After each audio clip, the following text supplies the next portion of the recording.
Assalamualaikum dan salam sejahtera. Selamat datang ke kelas Bahasa Melayu tahun 2 bersama Cikgu Suhaila. Tajuk kita pada hari ini ialah kata sendi nama yang terkandung dalam standard pembelajaran aspek 5.1.4 dalam kurungan 2, iaitu memahami, mengenal pasti dan menggunakan kata sendi nama mengikut konteks.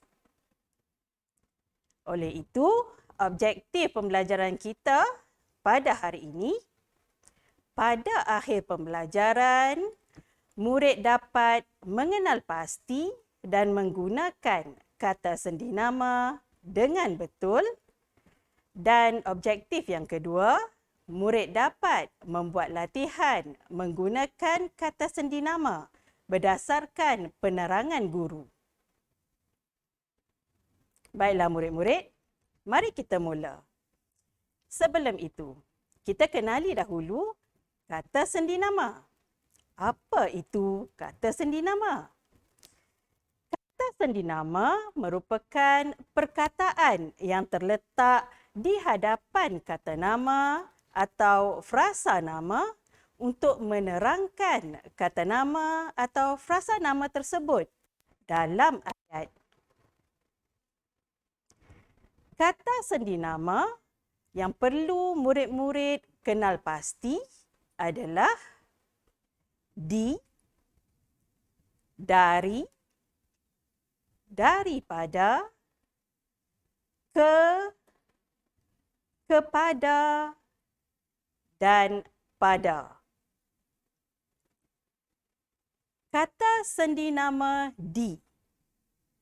Kata sendi nama di digunakan untuk menyatakan tempat. Mari kita lihat contoh ayat menggunakan kata sendi nama di. Contohnya, saya bersekolah di Sekolah Kebangsaan Pida 3 Jitra Kedah. Saya bersekolah di Sekolah Kebangsaan Pida 3 Jitra Kedah. Contoh kata sendi nama kedua iaitu dari. Dari kita gunakan untuk menunjukkan tempat, masa dan arah. Berikut adalah contoh ayat menggunakan kata sendi nama dari. Pertama, Hana berasal dari Sabah. Hana berasal dari Sabah. Contoh kedua, Mariam mengulang kaji pelajaran dari pukul 10 pagi. Mariam mengulang kaji pelajaran dari pukul 10 pagi. Seterusnya, Ali datang dari belakang. Ali datang dari belakang. Kata sendi nama ketiga, daripada. Perkataan kata sendi nama daripada digunakan untuk menunjukkan asal kejadian sesuatu benda atau membuat perbandingan. Contoh ayat, kerusi itu diperbuat daripada kayu. Kerusi itu diperbuat daripada kayu. Contoh kedua, Khadijah lebih tinggi daripada adiknya. Khadijah lebih tinggi daripada adiknya. Kata sendi nama seterusnya, ke. Ke digunakan untuk menunjukkan tempat atau arah yang dituju. Contoh ayat, Dahlia pergi ke kedai. Dahlia pergi ke kedai. Kata sendinama seterusnya, kepada. Kepada digunakan untuk menyatakan sasaran. Berikut adalah contoh ayat. Buku itu diserahkan kepada ayah.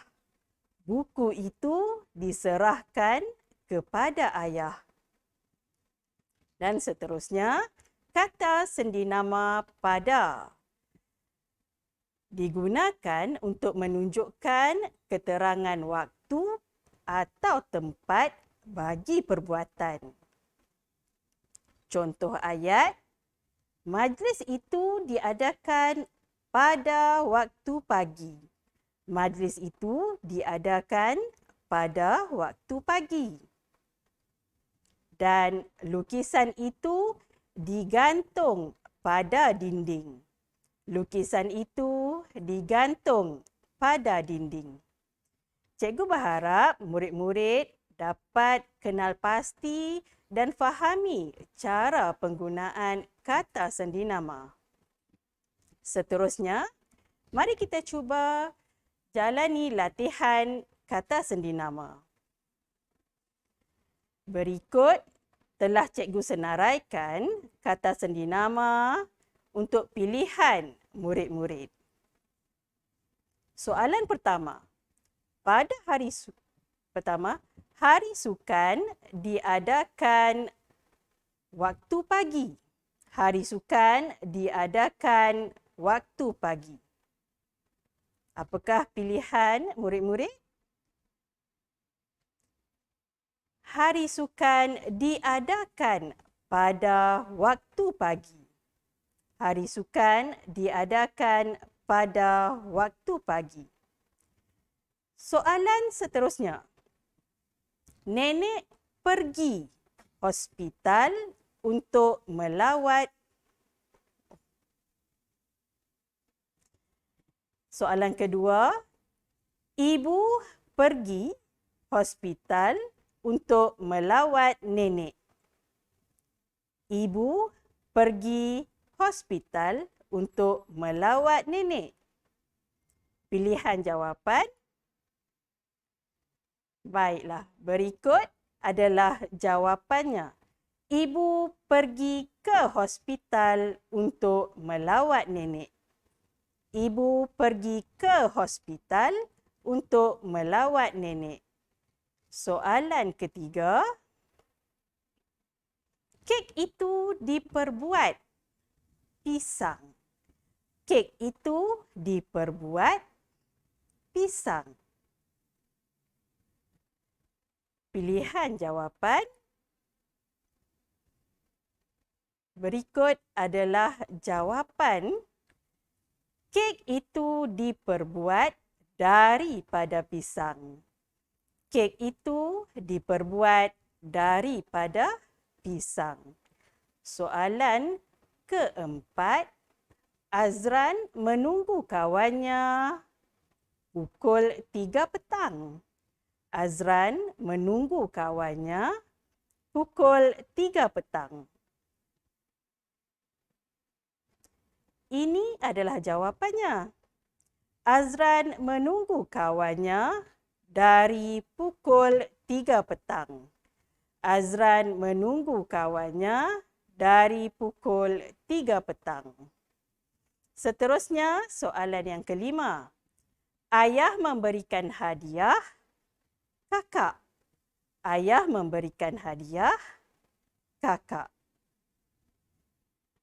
Ayah memberikan hadiah kepada kakak. Ayah memberikan hadiah kepada kakak. Dan soalan terakhir, rumah saya Taman Jitra. Rumah saya Taman Jitra.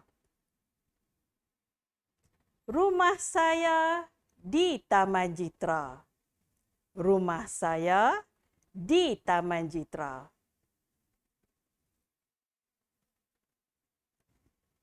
Syabas dan tahniah murid-murid sekalian. Terima kasih kerana berjaya mengikuti kelas Bahasa Melayu pada hari ini. Semoga kita bertemu lagi. Sekian, terima kasih.